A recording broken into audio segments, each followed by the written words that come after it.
we first of all, Dan, thank you very much and your committee for all these great presentations you put on every Thursday evening. We find those very valuable. We promote those on the AuxComm Facebook page, and we hope you keep going with it. And although it's past my bedtime usually, I do go to your recordings and I try to catch up that way. So thank you very much. You've already introduced the chair and the co-chair. We'll be talking to them fairly shortly of the AuxComm working group. One of the reasons for the title is that we've heard over the last 10 years that the program has existed. Many things that come out of the field, and just like Steve said, we have to scratch our eyebrow a second and go, where did that come from? So tonight we are hopeful in putting the information out straight. And if we don't cover a particular topic that you would like to know about, please write it down sometime during this briefing, and we'll be more than happy to address it after the fact. Okay, so what I'd like to do is start with the official definition of AuxComm. Now, there's probably a lot of other definitions out there. Hi, Karla, how are you?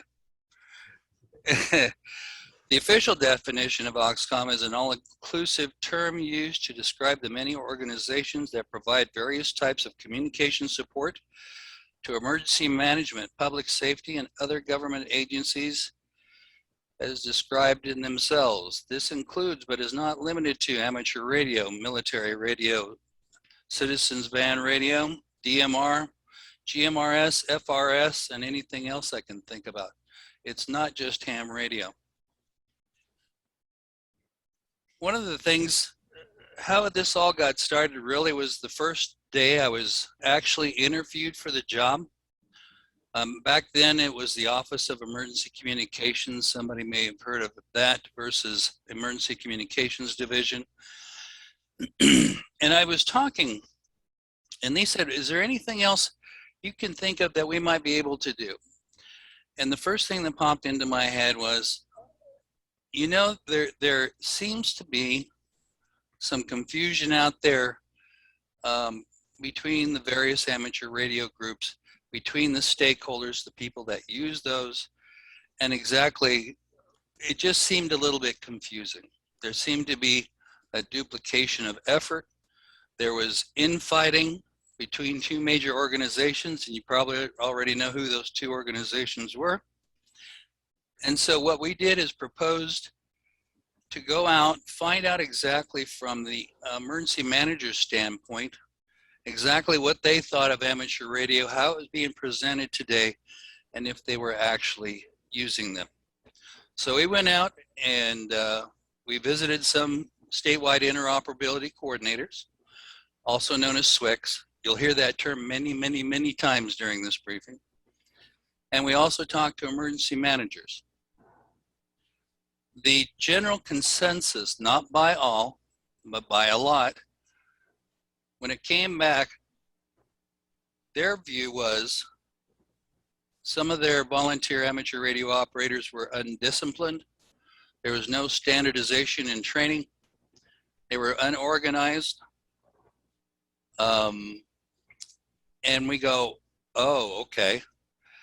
And in a lot of places, it just was not well thought of. Well, that's the wrong thing to say to a guy that's been a ham radio operator for a long time. Plus the fact that the Office of Emergency Communications at that time also had a bunch of ham radio employees. So we asked the EMA, what do we need to do to improve this situation? You have all these free resources out there, and they're biting at the, the chop to come out and help.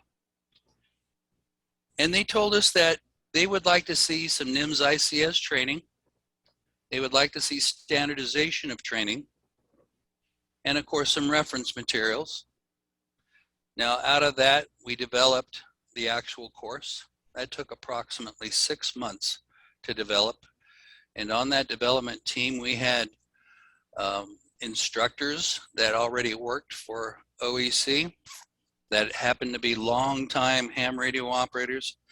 We brought in statewide interoperability coordinators, EMAs, and just a whole mix of people. And quite frankly, getting anything done with the federal government within 6 months is a chore, but we were able to pull it off. Since that time of the course, as you well know, it's around. Unfortunately, we don't have enough courses out there. The demand is just too high for us. So we also are teaching state-sponsored instructors, which are endorsed by the federal government, but they still must meet the same exact requirements that our contractor instructors do. We developed the AuxFog, also known as the e-AuxFog, or the Field Operation Guide, that's dedicated to amateur radio in support of emergency communications. That is something, if you don't know about it, can be found on the Apple and Android stores, free download.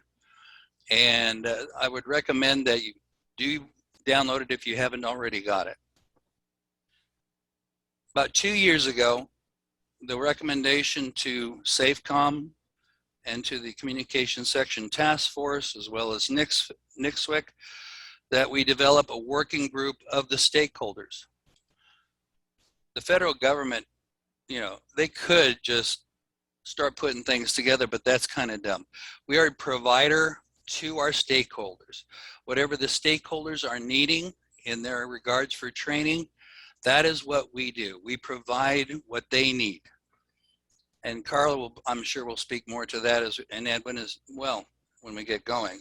So we developed this working group, which consists of statewide, statewide interoperability coordinators or their designated representatives.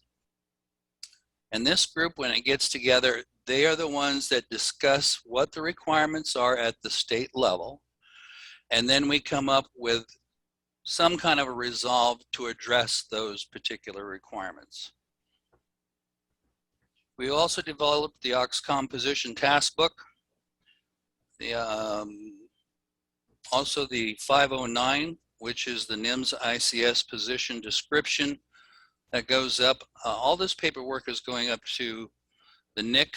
Those are the ones that actually create NIMS ICS positions formally. And our end goal is to get amateur radio in as a formal NIMS ICS position.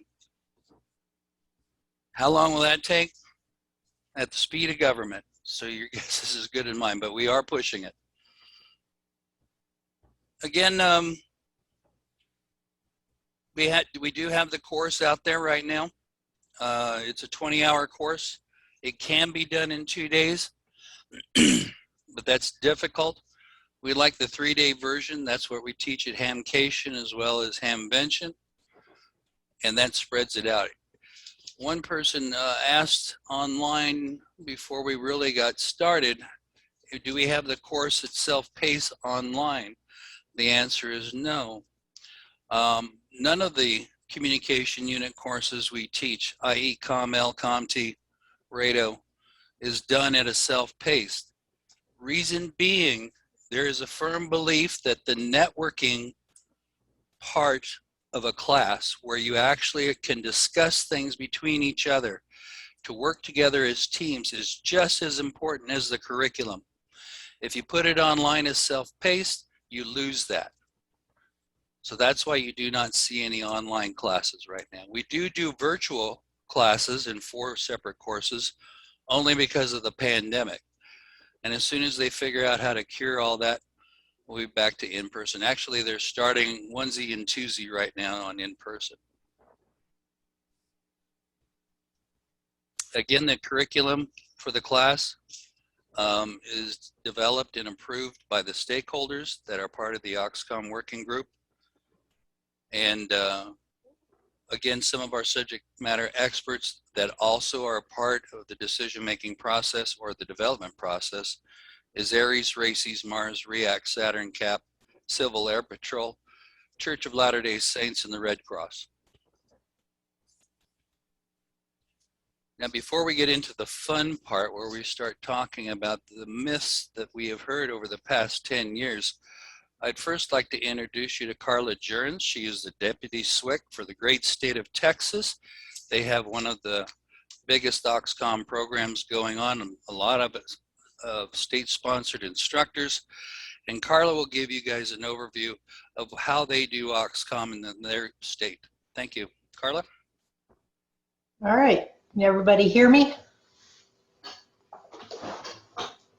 Okay. So a little bit about, what is a SWIC? Kind of an easy way to describe that is that, public safety as well as amateur radio, we need to be able to communicate with each other, work together, and public safety was very disjointed, pre 9/11, which, we're coming up on the 20th anniversary of that tomorrow, or Saturday. But, public safety is divided into different, frequency bands. There's VHF, UHF, 700, 800, and, people just didn't think about how they were going to communicate with their neighbor when everyone's on their own system. And so the Department of Homeland Security, as part of the 9/11 Commission report, started looking at interoperability and how to get folks to talk to each other. And that's kind of, about when P25 was really, becoming a reality. And so, states started setting up rules for, well, not rules, because we can't tell anybody what to do, but we can strongly suggest, that people start working together, start programming their radios with a common naming convention, those kinds of things. A lot of kind of what amateur radio was already doing. We've been interoperable. That's kind of what amateur radio is. And so, we kind of had to bring public safety along into that mindset. So that's kind of what a SWIC does.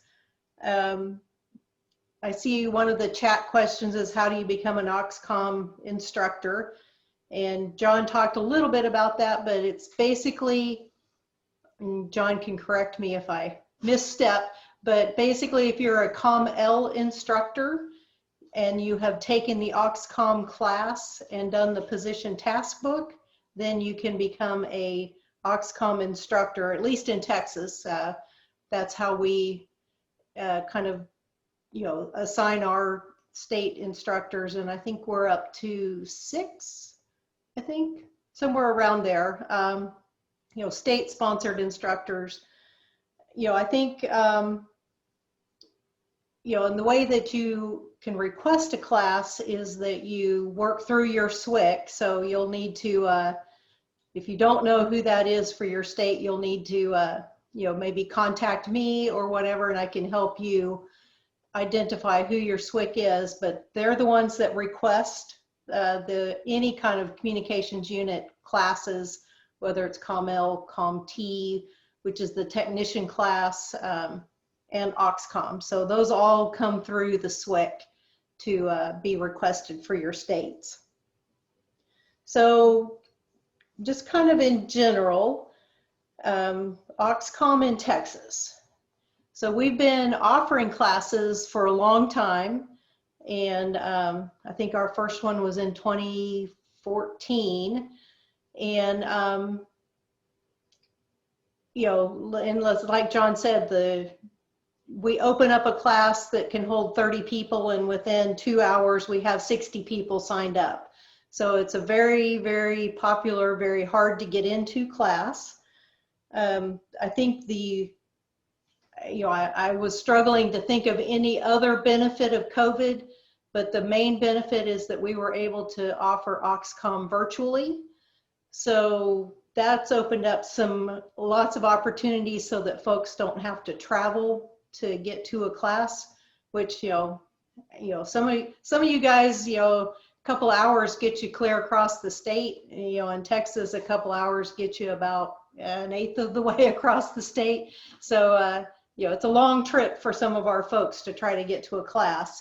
And so, we're hoping that the virtual option can continue. Because I think one of our main, we don't have an official program like Edwin and Greg Hauser have yet, just because we haven't gotten to the point of enough saturation with training to, be able to actually, require AuxComm, because, not enough people can take the class. And so, we're looking at, how to actually do that, because what we did with our 2 virtual classes this summer is they were closed classes in that only our state disaster district amateur radio coordinators could sign up. So we made great headways on getting, those key folks trained this summer. And so now we feel like we're at that point where we can actually start developing a more robust program and, setting up some policy on how we're going to use it. Because you also have to realize that AuxComm is not a group or a club or an organization, really. It's an individual specialist certification. And so, it's, you can't really set it up as a club or, even a group. So you have to really look at how you're going to use those people in a deployment situation, for planned events or, whatever type of event you're going to be, calling up your amateur radio operators for. So, there's lots of things to consider, and I will be here for questions, after Edwin speaks, and then if John has any close-up questions. Thank you, Karla. Edwin, you're on deck. Okay. Can everybody hear me? Yes, sir. Fantastic. I do want to apologize. My camera is not working for some reason, but we will move right on without it. In Georgia, we started having classes around the 2011 timeframe. Was our first class here in Georgia. And, like Karla is waiting on classes to kind of move her program forward, we felt that with the task book was officially released and, the way that we viewed it, we gave everyone an ample opportunity. In the years prior to 2019, we typically had 2 to 4 classes a year hosted around the state of Georgia. So I was actually in the first AuxComm course that was offered in the state back in 2011. And during that period of time, there was over 250 folks that had taken that course here in Georgia. So in 2019, when the PTB came out, we've always had a great working relationship with our local amateur radio folks around the state. But we never really had anything formalized. So at that point in time, we said we need to build a relationship and make this an everlasting thing. So we decided to take the AuxComm umbrella term and really morph that into what we use in our CommU program today for the state of Georgia. Today we do 2 to 6 missions a month, depending on what they are, around the state. Our folks are certified. We do have teams that can go with certain task forces that are around the state for search and rescue. We have folks that are qualified not only in the amateur radio piece for HF, D-Star. And we try to really morph this into something that's more than just amateur radio. We're all, at the end of the day, amateur radio is all volunteers, and we all want to serve a purpose. it goes back to that networking piece that John mentioned early on. In Georgia, during the pandemic, we did not offer any state-sponsored courses or any virtual courses. We felt like that for us in Georgia, we really wanted to hold out and make sure that our students did not miss an opportunity to have that networking relationship. For those of you that are in the public safety world, classes are great. Networking is the key. So we are beginning to take that back and move forward with in-person classes. So very excited to see this come back. And so we are moving forward. We've got a ACM, and we've got a whole line of staff. So if you'd like to check out the website and get a kind of a snapshot of what's going to be about in a couple of weeks, GeorgiaAuxComm.org, and you can kind of read on that a little bit. Having a PTB, having something that is credentialed, having something that is not, yes, we can do this, but actually knowing that person can do it. And so the PTB was a fantastic read through. We currently have right over 100 folks on our roster, and we actively deploy roughly about 30 to 37 of those in any given week, or I'm sorry, in any given month. We will activate and give them a mission for something to do. This keeps people current. This keeps people excited. And we're very excited to have a program in place that we can share resources. If I need help from the Southeast, I know I can call Greg Hauser up in North Carolina and say, here's what I got going on. I need some of the Godfather. I need some Godfather, and I need some resources. So, and the same goes back and forth. So we have a very good working relationship, and it all goes back to networking. So take that away from this, is networking is key to success. John, that's what I've got. Thank you, Edwin.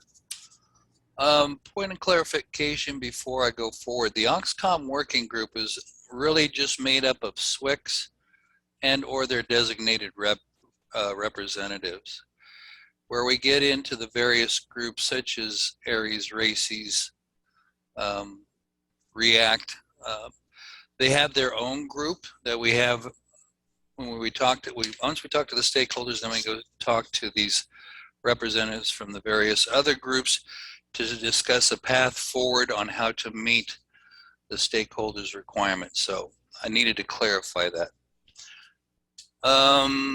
Some of you might be interested in some communication unit numbers. These are the classes we teach under the COMU, which is COML, Train the Trainer, COMT, Train the Trainer, AuxComm, Train the Trainer, RADO, INCM, INTD, and maybe some of you have heard of the new ITSL course. Those are the ones we teach. Right now, so far, as of September, we've taught 4,500 COMLs, 3,100 COMTs, and 3,300 AuxComm personnel, with 165 classes under our belt. We were talking about the instructor requirements, if I could address that. It's a long list. Obviously, you need to take the AuxComm course. You'll have to take the Train the Trainer course of some type, which usually means taking ICS 100, 200, 300, 400, 700, 800. Have some kind of record of taking some advanced adult instructor course. Of course, the PTB, and must have their general class license or above for at least 3 years. We figured that was long enough to get their feet wet in regards to digital. The class itself, like I said, it could be 2 or 3 days. We have a maximum of 30 students when we do in person, only 15 students per class when we do virtual. We've already talked about the AuxComm working group. We have a lot of states involved. I've already introduced you to the chair and the co-chairs. And the one that could not be with us tonight is Greg Hauser out of the great state of North Carolina. Some of the projects that we are working on, obviously, is updating the Auxiliary Field Operations Guide. And we're kind of waiting on the last of the update for the NIFOG, for those people that are aware of the NIFOG, because there's some information that goes into both documents and we want to make sure it's accurate in both. In hopes, hopefully, sometime in the next couple years, we hope to go back into the AuxComm curriculum and do some updating. It's probably going to end up being as long. However, it's going to be redesigned. The groups that are working with us on a project called the Fusion Center, and this is a center, a virtual center we hope to build by next hurricane season, where we have key representatives of ARES, Red Cross, LDS, REACT, Salvation Army, Hurricane WatchNet, and the VOIP Hurricane WatchNet. Those two just came in, the last two just came in recently. And now my favorite part of the briefing, AuxComm myths. These are the things that we have heard that we just have to shake our heads sometimes. But we want to set the record straight. So this is my list. I'm sure you've heard some other things before, so we'll be ready to take your questions right after this. First one, FEMA was part of the development of AuxComm. FEMA has never been a part of AuxComm, has never had anything to do with it. They never developed any part of the curriculum or any of the documentation for it. However, we would be more than happy to work with them. Taking the AuxComm course certifies an individual for their state. False. Only the state can certify, make a determination on the certification of an AuxComm person. They may actually add more requirements after the course. That's the case in North Carolina before they will certify the individuals there. Ares, Races, and Mars cannot also be in AuxComm. False. They can be. It's actually could be considered a supplemental education for them. There is no reason why any of these groups, without giving up their title and their name, can also say, hey, we've met the AuxComm minimums and we support the training philosophy, which basically boils down to, if you're training already with another organization, i.e. Ares is training with Mars, Ares is training with Civil Air Patrol. That is the basis of AuxComm, is combining the training and working together during an activation for an event. AuxComm only uses amateur radio. False. We are promoting the use of anything basically that will communicate, to include semaphores and carrier pigeons. DMR, FRS, GMRS, SATCOM, whatever we can get to communicate, we will utilize.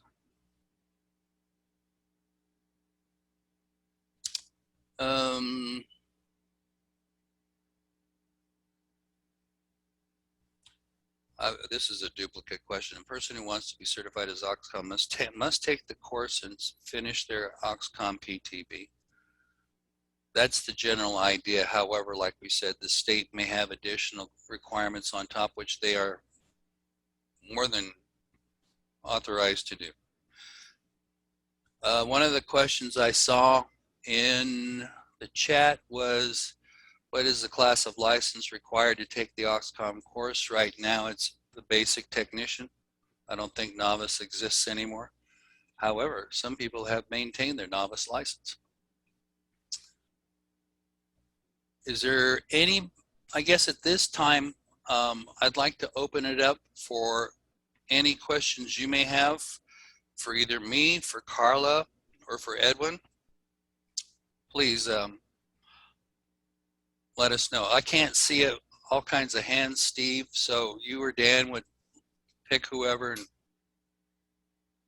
we'll be more than happy to answer their questions. Barry, is that your job? Okay, we have two hands up right now. And one is K9ILJ in Wisconsin. You want to take it away? Oh, good. Yeah, thanks for having us, by the way. Is AuxComm going to be a typed resource at the federal level? Don't know yet. It's something we're looking at, working towards. But again,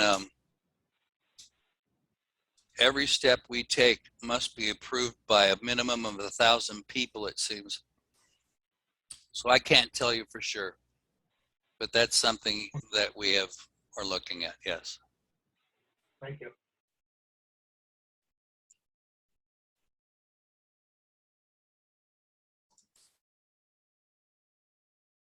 Oscar.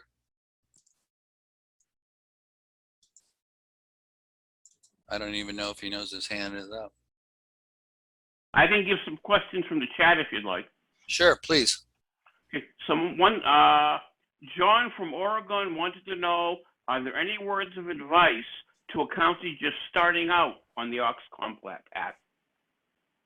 Are we talking a club starting out with a relationship with the county, or the actual county starting? John, K7TY, you want to come on and ask? Sure. We're basically a group of hams. We've got a relationship with the county, but the county hasn't been particularly supportive of ham radio or areas in the past, but they've allowed us to kind of talk about AuxComm, and so we're just kind of starting out. We've got a basic plan, but we could sure use some advice. Okay. Well, being able to sell your product is the first thing. And each individual you talk to is a different individual. How you approach one may not be the same as the other, and I don't know these people you're talking about. It takes time. You have to develop a relationship with these individuals before you even maybe talk about ham radio. Edwin, what would you recommend? What state is this?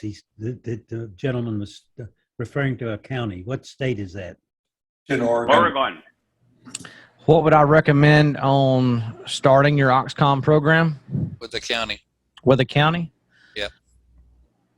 That's a great question. And, you know, you need to go in with a good base plan, and you need to have all of your bases covered, making sure that you involve all of your constituents, meaning that here in, like, I'm going to give you an example in Georgia. So we've had a couple of counties in Georgia ask, how do we start our own AuxComm program?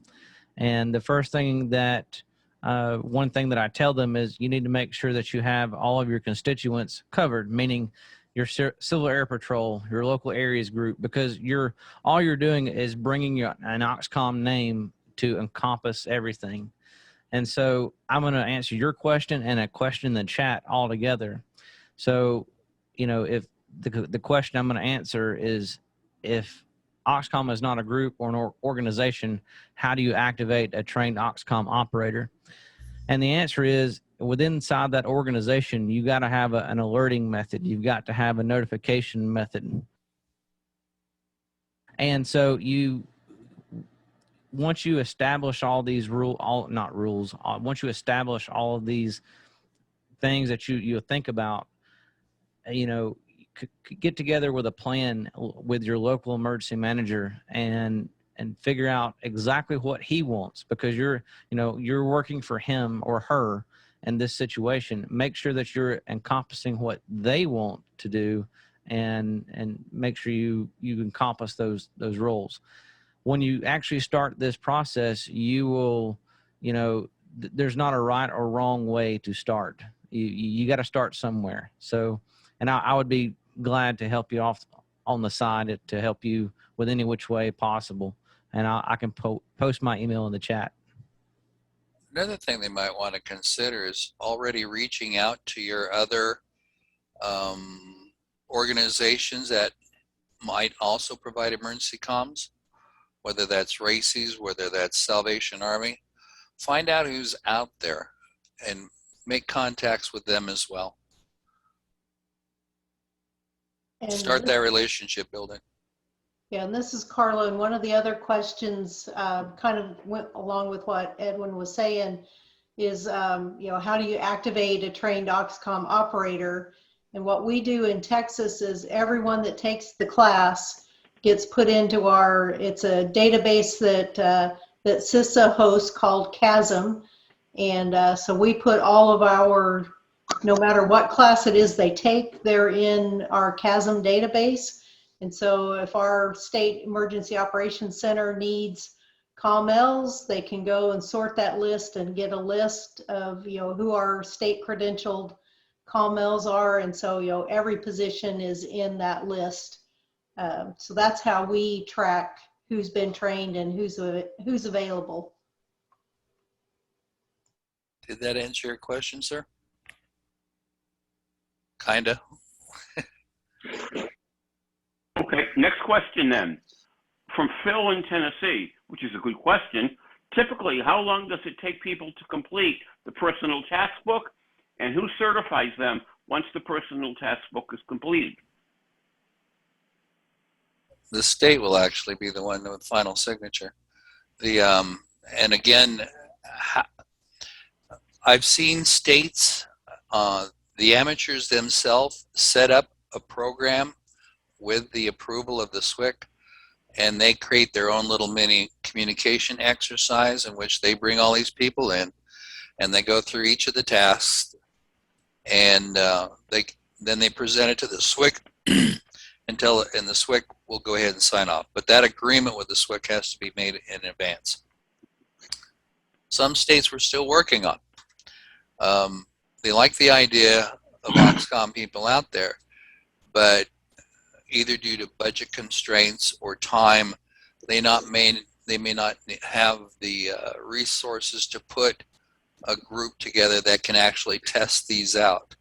One of the things we are building in the Emergency Communications Division, and thank you, Karla, she was the one that came up with the ideas, coming up with a communication exercise, in which case the state at that time would just contact us through a technical assistance work order, and we will bring our team down to your state, and we will get those position task books signed off with of course the involvement of the SWIC. Okay, and I see a couple of questions that have kind of come my way. Let's see here. We populate CHASM 2 times. Once when you complete the class, and then if you do go for state certification and complete your task book, then that's another designation within your CHASM profile. Yes, I know that ARES has a task book. ARLMCOM has one. The North Central Texas group has one. There's all kinds of task books out there, and I don't think they're one or the other. I think AuxComm doesn't prepare you to be an amateur radio operator. AuxComm prepares you to work with public safety and to be, to be able to fit into that environment. You still need to go to, your Skywarn training, your other ARES training, RACES training, whatever your group is, you're still going to have that kind of training that you need to do, which only makes it easier to get your AuxComm task book signed off, as they're going to coexist. It's not one or the other. Okay. Is there a URL to see scheduled classes that may be open somewhere? No, we don't. And then the reason, especially during COVID, is because some people at the last minute, and when I say the last minute, it could be the last week, suddenly cancel the course, or they want to move the course because the COVID restrictions have changed. It's just a very fluid situation on the calendar. They have been known to change with very little notice, and actually the webmaster can't keep up with us. So that's the reason why you're not going to see them online. Okay. From Washington, there was no position task book requirement when he took the AuxComm course. What is the requirement in this case? Does he need to do the position task book after all? Not to get into the basic AuxComm course, no. It's not required. Okay. And someone, if FEMA is not the sponsor, what is the sponsoring organization? That's CISA, the Homeland Security, correct? CISA, which is under DHS, yes. Okay. Okay. Let's see.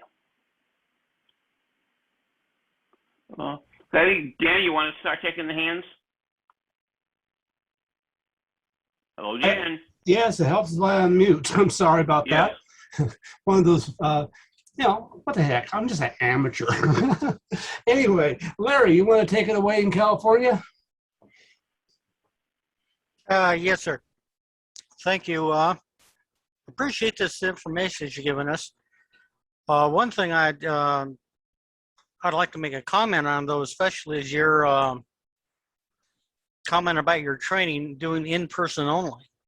I think you have to be a little bit more flexible on that, because in my particular area, I have people going to work at 3 a.m. in the morning. And if they were in a similar job description as I was, you couldn't tell which time you had to go to work, either evening, morning, or anything else, until they called you up on the phone and said, hey, we need you out here because of. That's just a comment. But is there any other type of training available for online training? And if not, why not? We do not have it at the creators of the curriculum feel that the technical nature of most of our courses does not allow us to do it online. They require hands-on exercises, especially in the CommT arena, where you're dealing with audio gateways and things of that nature. Again, the networking is missing from an online PACE course. They're going to go after what the stakeholders want. And right now the stakeholders either want that class in person or virtually done. It does not mean it can't change later, but that's something that will have to come out of the SWICs. Because you're losing a lot of talent by limiting it that way, especially in of course, I might just have a local problem with that. That's all. That's all I'm saying is I just know that in my team, I've relaxed a lot of the rules, and my team has expanded because of that. Now the people are able to participate more, and they feel more comfortable. I guess that's all I got to say. Okay, David Nash, you want to unmute and come on? Hi, thanks for having the class. I'm the ESF2 lead coordinator for Lexington, Kentucky. And we took a different approach here because we sort of had to. And what we ended up doing is, we had, like everybody else, this hodgepodge of areas, races, groups, et cetera, et cetera. And so what we did is we started a races group at the county level. And in order to do, and the reason we did it, and we also ended up we're requested to form a not-for-profit around this. And so what we did was the not-for-profit allowed us to A, seek grants and so on, and B, to sign mutual agreements of understanding with our county and other counties that needed our assistance. My question is most of us have been through ICS 100, 700, 800, and 200, but additionally, we made a requirement that you had to go through ICS 300. We have a general class license as a minimal requirement, but the reality is 99% of us have extra licenses already. And we're cross-trained by the Lexington Fire Department, which is a 700-person fire department. We're also been cross-trained by the National Weather Service. So the question that was raised at the State Emergency Operations Center lead trainer and at the county level was getting these folks, many of which have been through ICS 400, to go back. And for example, I took 100, 200, 700, 800B and have to go back and take these introductory classes at the C level because they've been updated since then. Do you have a problem if we waive that requirement if you've been through ICS 300 and 400 or beyond, and in order to take an AuxComm class? Well, if they've taken 100, 200, 700, 800 at any level, at any version, we accept that. There is no requirement to have the latest and greatest as far as we're concerned. And you're with which state? I'm sorry. I'm with Virginia, but I work for DHS. Oh, okay. I'm sorry. Only when you get into the instructor classes do they require the latest and greatest for 100, 200, 300, 400, 700, 800. But for just to get into the AuxComm course, any version of 1, 2, 7, and 8 will work. Okay, thanks. Okay, well, thank you very much. Jim. But before we go on, there's one more question in the chat that I think might be interesting. Okay, this is far away. an acronym that I don't know what it is. Could you say a few words about ITSL? Okay, Karla, you may have to help me. Information Technology Service Leader. That is a brand new course that was developed in the last few years. It was beta tested a year or so ago. They decided the curriculum needed to be updated. It's really a class for information technology people that'll be out in the field with the COMMEL. Okay. Yeah, Thank kind of the focus of the class is, you know, as technology is advanced, you know, we're going to be using more broadband applications, you know, when we're out, you know, deployed, and you know, you got to have somebody that can help set that stuff up, you know, out in the middle of nowhere, and that's kind of the purpose of the ITSL class in a nutshell. Yeah. Okay. Back to you, Jan. All right, sounds good. And I expect that took care of that, Jim. No, that wasn't my question. Okay, go ahead. Go ahead, Jim. Yeah, I took the AuxComm class earlier this year. So was there a list or something that was given to anybody of everybody that took the class? I never saw anything. The list, we rely on the states to come up with the individuals that will take the class. So whatever list they give us, we don't ask them how they solicit for it or go after those names. We just accept the names as being vetted and have met the minimum requirements. That's something that's created at the state. But when we are successful in the class, what happens then? Once you're successful, then the information you filled out on the daily sign-in sheet, that goes into Comms Collab, which is our master database for anybody that's taken any of our classes. And then within a week or so, depending on the backlog, we send you the license, or not the license, we send you the certificate of completion for that course. And did anything go to the state? Yes, states get copies. Okay. Okay, very good. Charles, Tennessee, want to come on? Good evening, everybody. Thank you for having this class. It's opened my eyes to a lot of things I don't know about. One of the concerns is going about working with your EMA in the particular county. I've been working with my EMA since last year, and he's so tied to his cell phone, it's hard to get it out of it. And the same thing as far as using us, and I'm talking about on the amateur side, for any emergencies in our county. I would like some guidance on that or some help. And also, you're talking about AuxComm classes. Where are these classes held, and are there any in Tennessee at this particular point? Thank you. Wow. You know, for this gentleman you're talking about, I posed a question. Back when Katrina hit, cell phones went down, trunking radio systems for public safety went down. What would he use if his phones and cell phones went down and he still needed to communicate to various places in this county?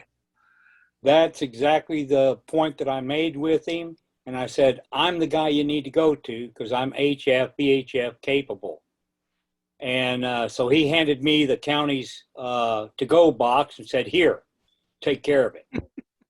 But he did not give me a laptop or antennas or emergency power source to go with the to-go box. But he didn't say no, did he? Oh, I didn't say he said no. Oh.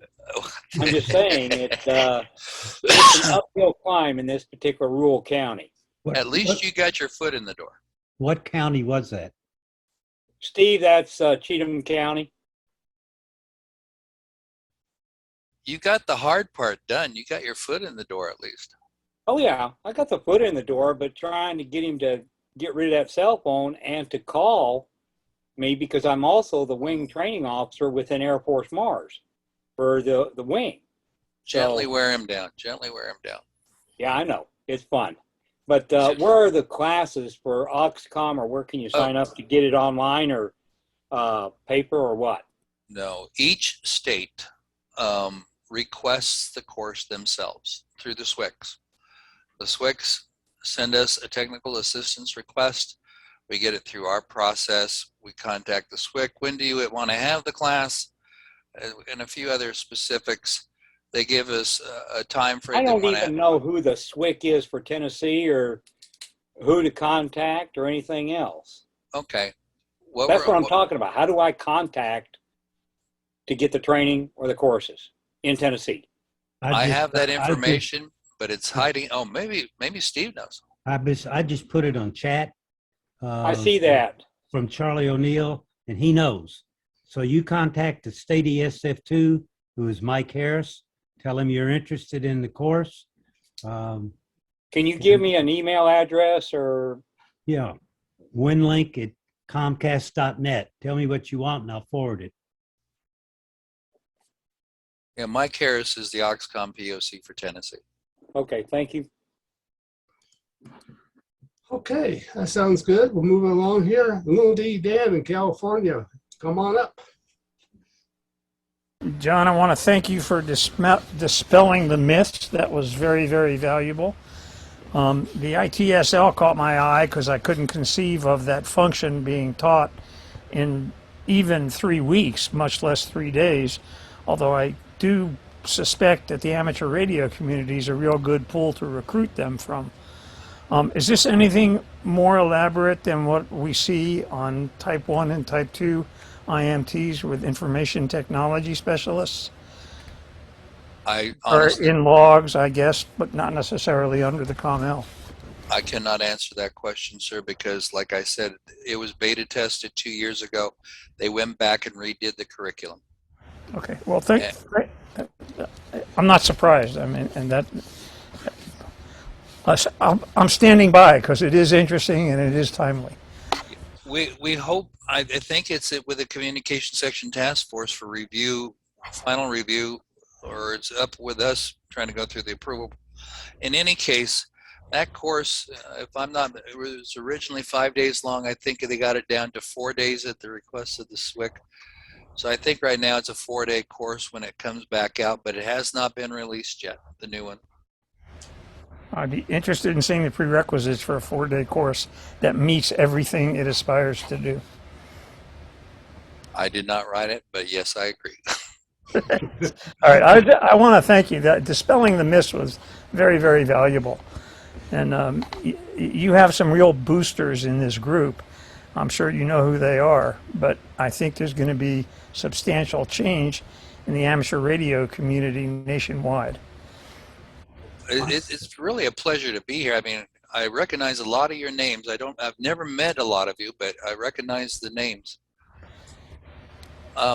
Any other questions?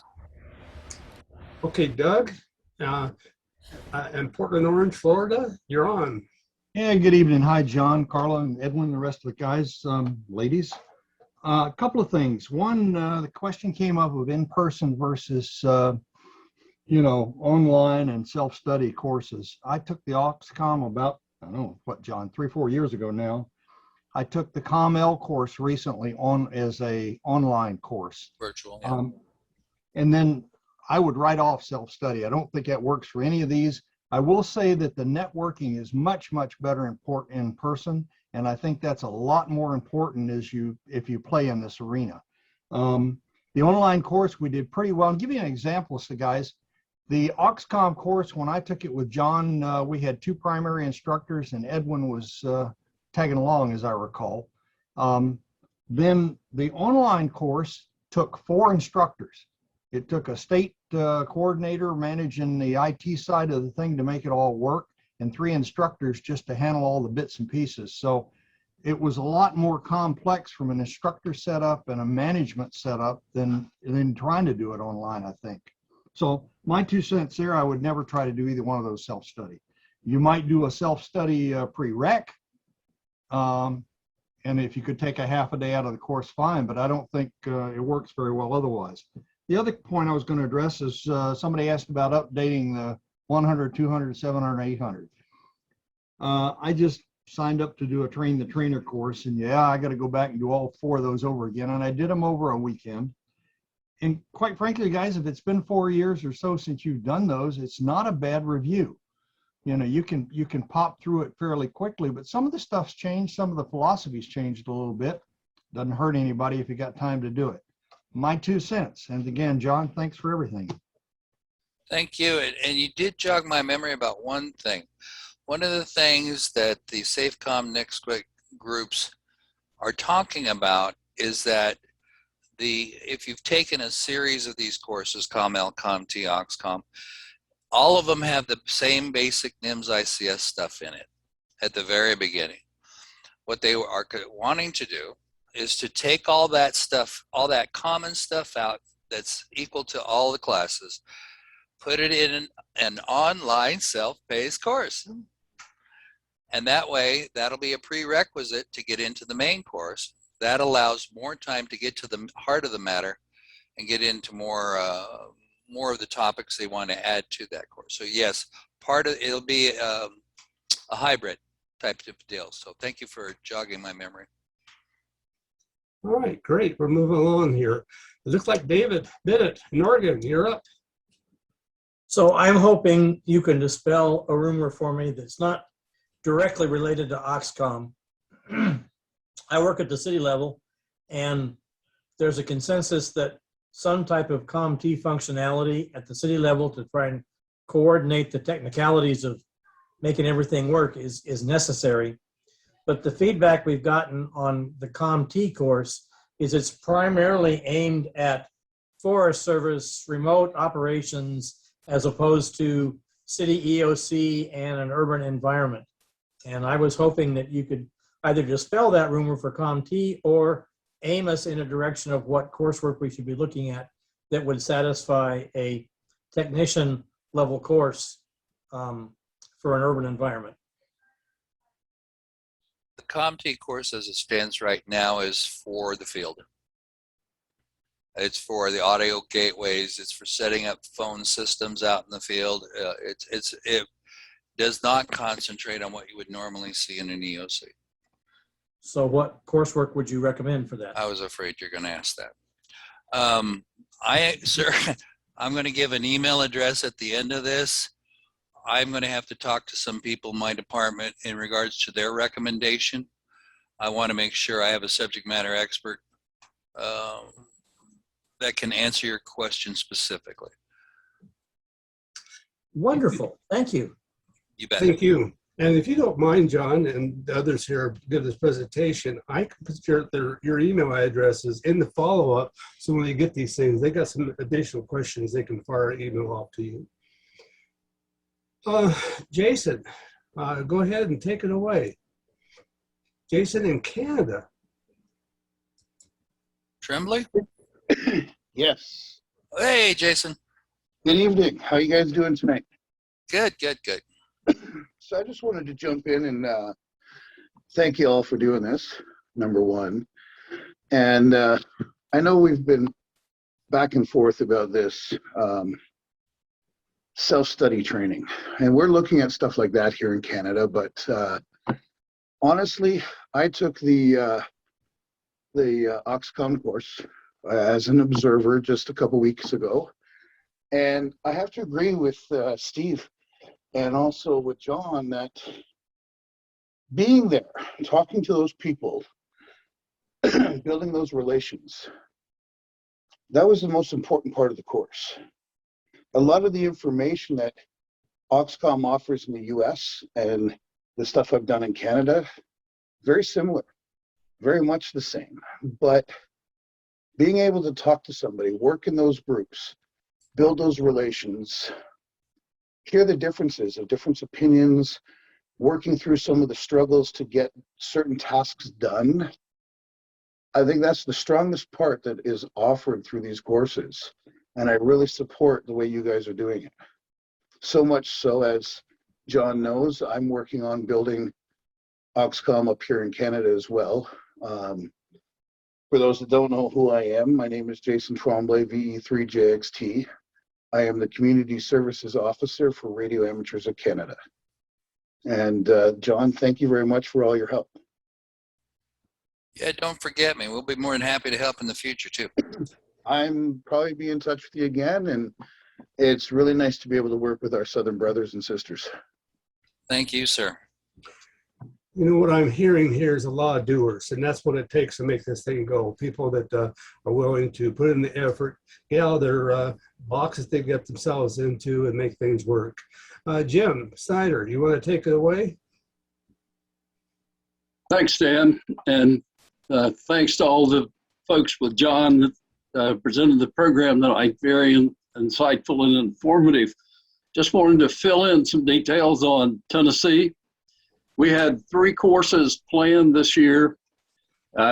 First one was going to be here in Knoxville to get the eastern part of the state. That was in the front end of August, but we had to cancel it because of COVID.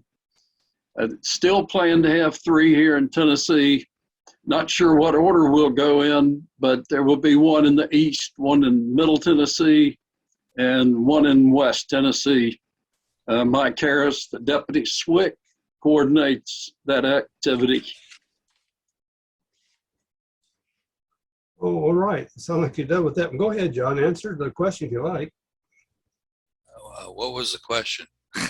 It wasn't. It was more of a comment. He was just updating, but looking for your comeback. Oh no, I know this gentleman, and Tennessee is a great state to work with. We can't wait to bring all that AuxComm stuff down there. Hopefully we can figure out a way to come down in person. But yeah, I think it's great. Let me add something here. Tennessee Emergency Management Agency, Peter Rogers, the new state SWIC, and Mike Harris, the deputy SWIC and ESF2, we're going to speak next Thursday. That had to be canceled and moved to October 21. They have spent, Mike Harris has spent 22 days solid in the mud and the rain in the Humphreys County, where all those people were swept away by a flood recently. And he just came back last night. So for those that, you'll get the new schedule. There's going to be a break next Thursday. I think IEEE is going to talk about something, but this series will continue the following Thursday.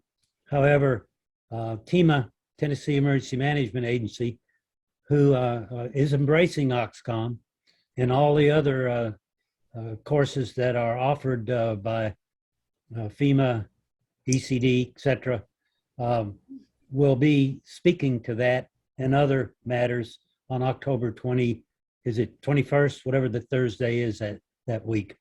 That's it. Thank you. I'll be sending out information on that when I send out the follow-up.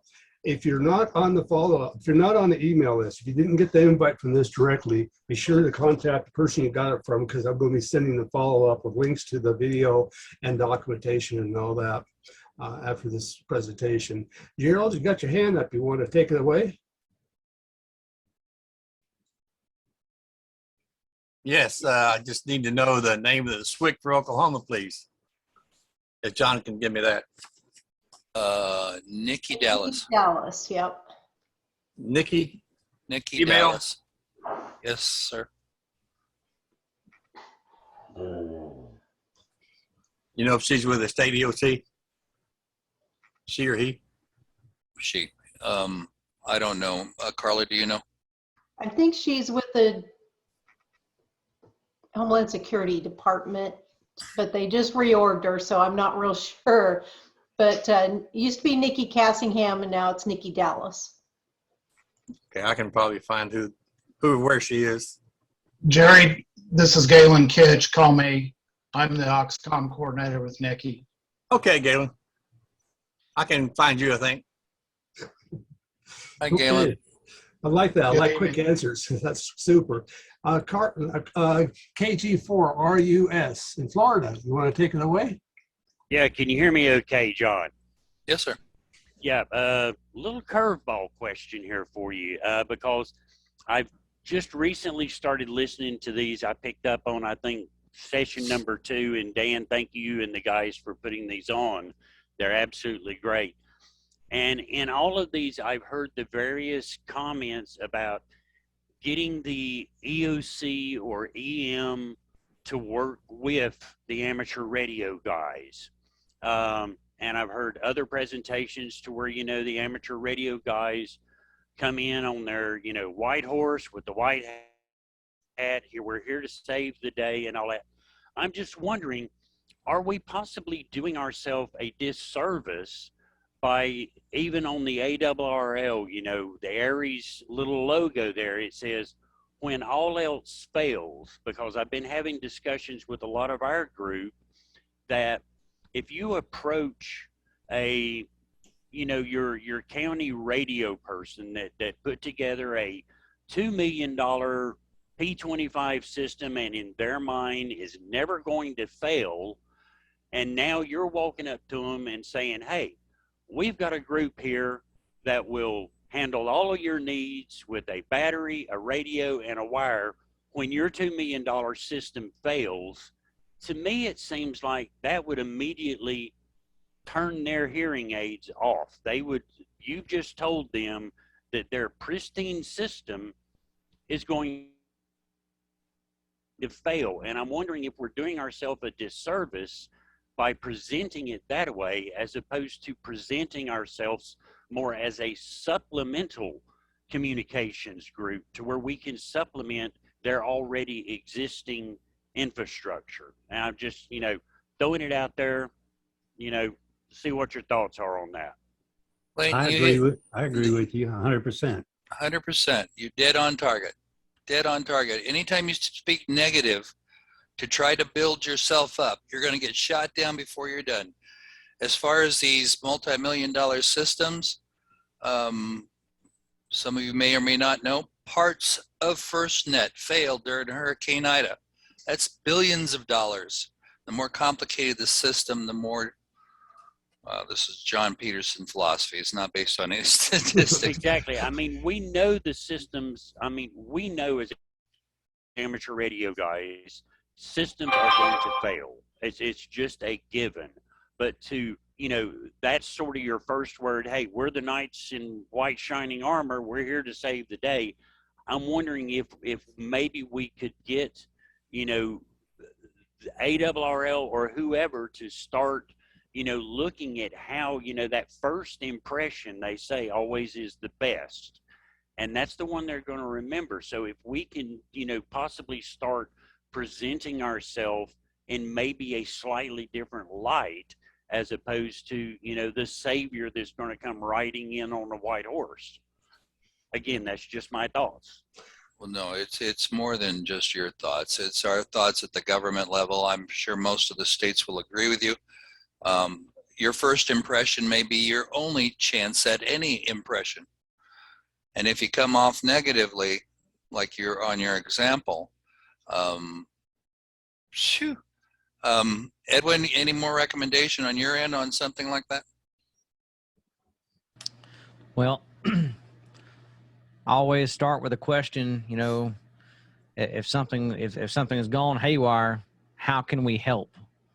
Right? Don't, that's the way I've always viewed it. How can we help? You know, if I was to walk in the door at, for example, I'm gonna pick on I see Jason Matthews on the call. So if I was to go down to Florida and say, you know, Jason's got a problem with his P25 radio system, and I come riding in on that white horse and say, you know, here's what we're going to be doing, and this is what we're going to do, and here's what I've got to bring. You know, I'm probably going to be shown the door with a deputy getting me out of the county. So, but if I go to him and say, you know, who I am, and hopefully not just who I am, but hopefully I've already made that relationship prior to the event, like Jim Millsap said on the chat there. How can I help? And let's, networking is key. Now, that's one big piece as to why in Georgia we did not proceed yet, keyword yet, with classes virtual. So if you always have that mindset that how can I help, pose it that way, you already have built the relationship, you're going to be in a good position to move forward, have that working relationship in the time of need. During a disaster is not the time to be handing out business cards and figuring out who the key players are. Thank you. Good point.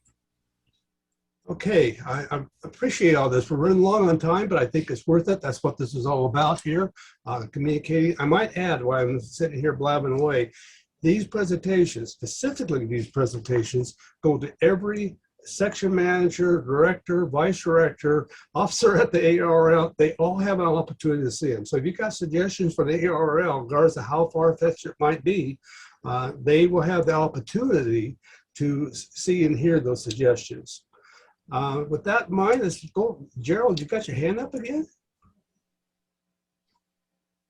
Gerald? Hello? There's a couple of people with their hands up. I see Hear me? that. There's three, there's four. Can you hear me? I hear you now. I hear somebody. On the subject of emergency managers, I have had some experience with those, not counting Galen. Galen's a great guy. He works with amateur operators very well, being one himself. But we have both, he and I, seen the multi-billion-dollar systems go down the drain, fail, including the telephone systems completely, the cell phone systems completely. I worked in Galen's town on the night of May 3rd, 1999. And he can tell you what that was. And basically there was no communication except for maybe a limited communication between the police departments and the fire department. I'm not sure the fire department could talk to the police department, even they were sitting next to each other in the vehicles over by the big First Baptist Church there in North Moore, Oklahoma.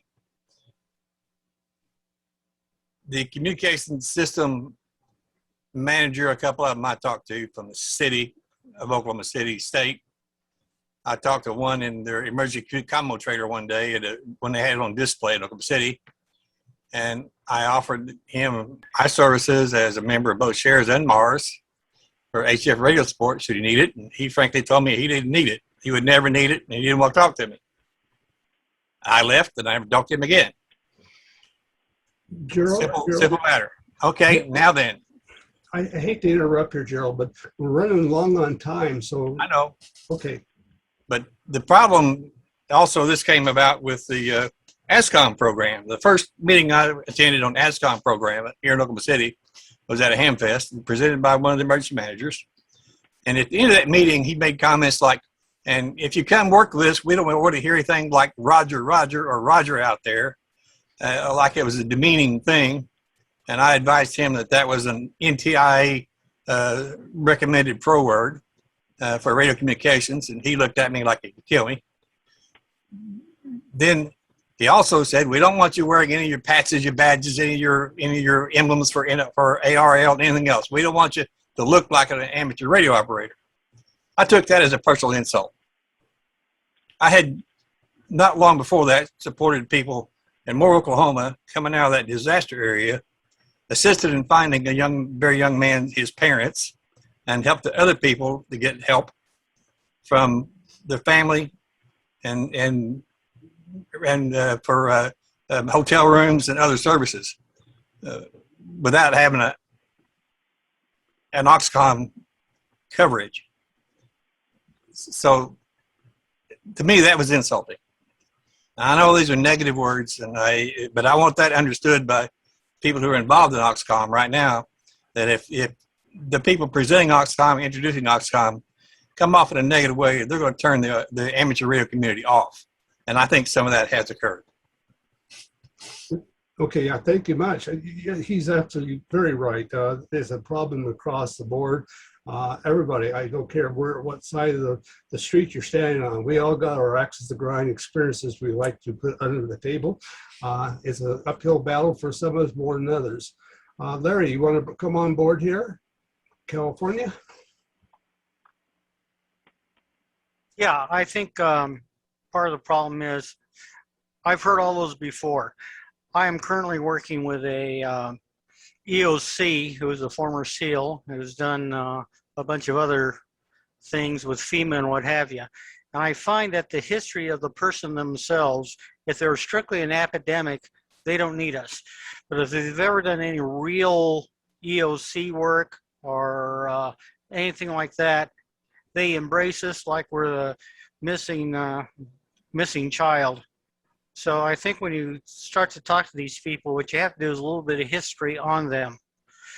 Like I'm working with one city that's begging me to put their backup radios in. And I got another city that doesn't want to have anything to do with it because they know better. So you got to do your history. We got people here. We got people here who are on Eastern time, and it is 10:29 their time. They know all this. I think most of us here understand this, and that's what this series is about. Oh, that's why I'm shutting down right now. So they can explain to us what it is they want us to do without us telling them what they should do. So please, let's spend our time directing the questions to these people that are specific to their topic, because this could go on all night. Thank you.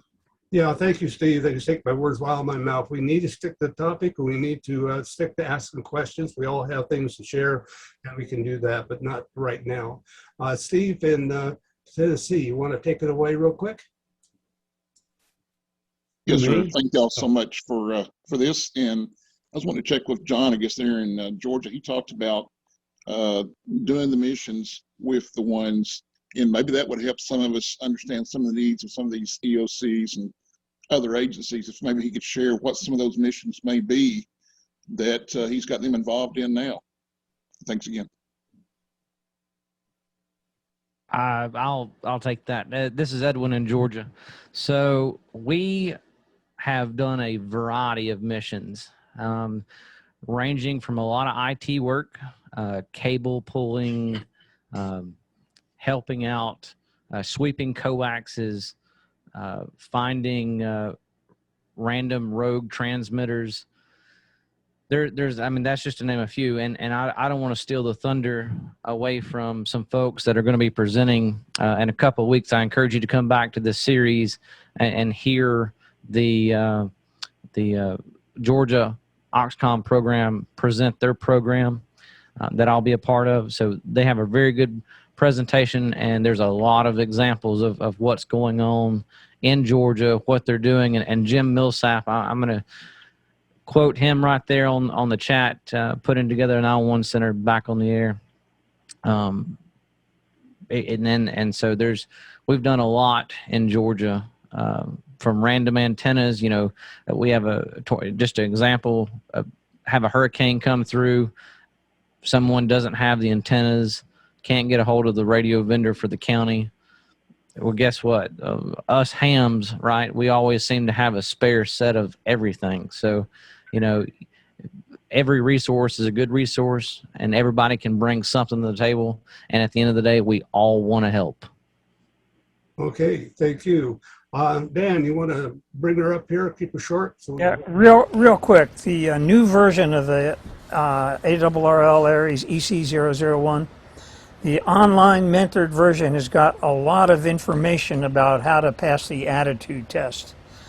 And I was very pleasantly surprised to see it there, because that, in fact, has been the undoing of ARRL and Aries standing in the professional emergency management world, in my never quite humble enough opinion.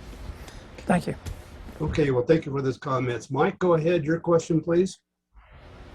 Yeah, Mike N for BQQ, South Carolina.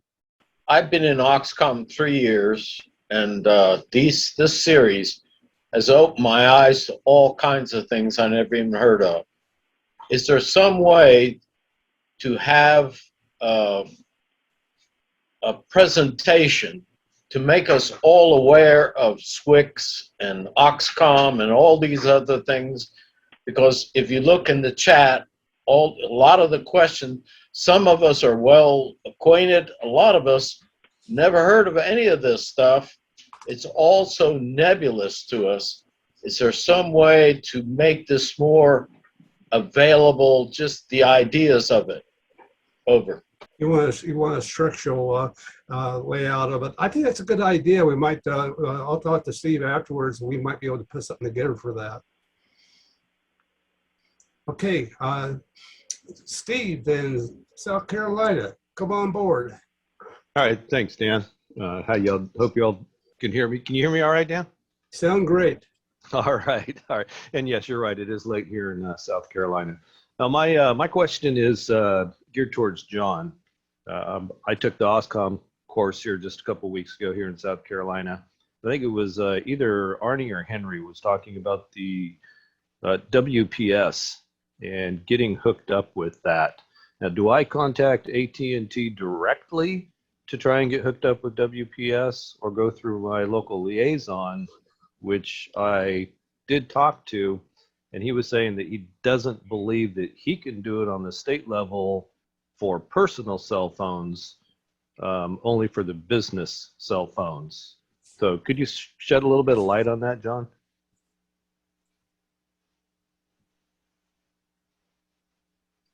Hello, John. Is John still with us? John? You're muted, John. You're muted. Hey, Lloyd. Okay, how's that? We can hear you. Okay, I don't know what clicked there. PTS, WPS, I need to hook you up with the experts at ECD on that topic. There are some guidelines that are given to the state representatives. I just don't know what they are. I'm sure there's an email address that, speaking of which, Dan, I'd like to give out my email address and Facebook page at the very end. And then if you will send me that same exact question to that email address, I'll make sure it gets into the WPS group's hands, and they will contact you directly. All right, sounds good. Thank you, John. Appreciate it. Yeah, very good. Yeah, all three of you guys, John or Edwin, I'm sorry, and Karla, if you want your stuff, send me an email with that information so I can get it in there. An email will serve as an authorization to do that too. So tell me what you want the people to see, and we'll make sure they see it out there so they can get back with you folks for questions and follow-ups and so forth. Okay, I don't see anything here. Barry, how are we doing in the chat? Everything seems to be answered in the chat. Great. What this series is opening up a lot of doors for a lot of people. please keep in mind when it comes to disaster communications, there's all different levels of it. There's the local, county, city, hospitals, and so forth. And then, of course, we're mainly talking about the state and the federal level here now. We got all these different needs across the board, and we need to talk about them openly and freely and get them to work together. So there'll be more in this series coming up. Your suggestions are certainly welcome. And we'll try to entertain every one of them we can and make these things very meaningful for all of you. Is there any more comments or suggestions out there? Boy, everybody went to sleep. Okay, so with that in mind, Steve, you want to say anything before we pull the plug? No, not really. I just want to thank you for this series. It's been very helpful. A lot of people are learning a lot, including you and me, and John Peterson and Karla and Edwin. Thank you very much for taking the time to do this. I'm sure it's spawned a lot of thought. I understand that AuxComm is all-inclusive. I understand that it's all about relationships, and I don't think that anything new there. But the processes and the clarification that you guys have provided tonight will be far-reaching away from this group, I'm certain. Thank you all very much. Yes. Thank you all for coming.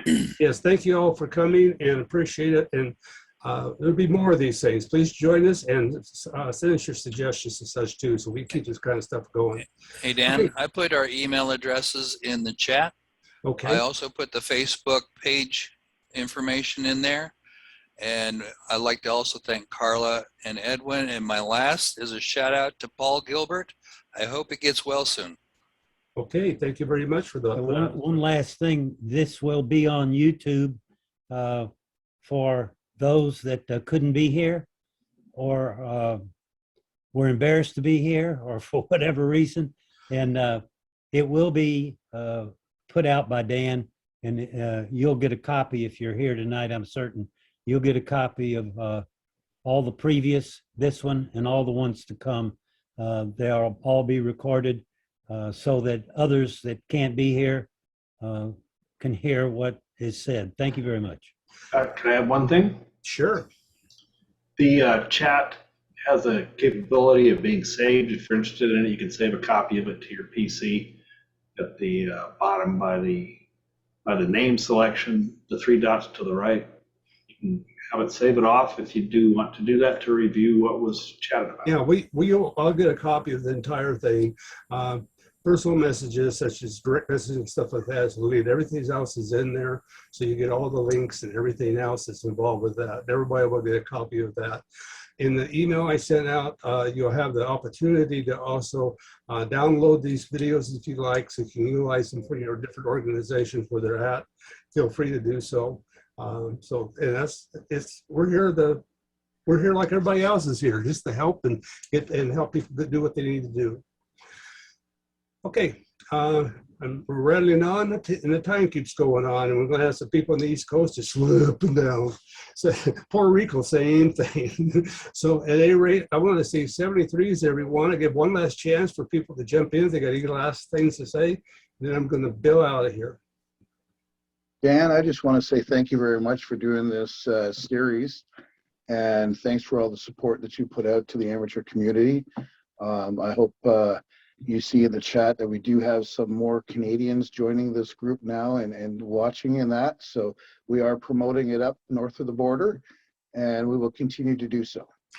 Yeah, you have a president of your Canadian ARRL group up there, and I've been sending him links and such, and he's supposed to be posting. I don't know if he's doing it or not, but he is supposed to be posting that. So I think is Rack. I am Rack. And I'm the one that is in charge of all of our field services, emergency communications, event communications, can warn, all of that fun stuff. So RAC, Radio Amateurs of Canada, that's my job. I'm trying to get it out. We also have a Windling group that's putting this out, thanks to Steve Waterman and that. So if you do not have my information, Steve Waterman does, feel free to message me and I can put out anything you need. I'll make sure you're included with everything here. Appreciate that a whole bunch. There's one more hand hanging up there. Doug, take it away. Keep it short, please do. Yes, Dan. I want to thank y'all, everybody there, for the presentation. It was definitely informative. It's the first one I've sat in on, and I want to make sure to be able, put on your information list to know of any of the upcoming stuff. I got this from a gentleman I trained with the National Guard and everything. He gave me the link to sign on tonight. But I really enjoyed it, and I hope to keep listening to your presentations. Thank you a lot. Thank you. Anybody would like to have, you got the email by a different direction or whatever, I mean, the invite, send me an email, k7rex@arl.net will do it. K7rex@arl.net. That's probably the easiest thing to remember than my other email addresses. I will put you in the list, so you be sure to get all these different things going forward here. Okay, anybody else got anything? No. Okay, and Barry's clearing what do you got there in chat? Are we clear, Barry? We're clear. All right, 73s, everyone. It's been a pleasure. We'll see you next week. Thank you all again. Good night.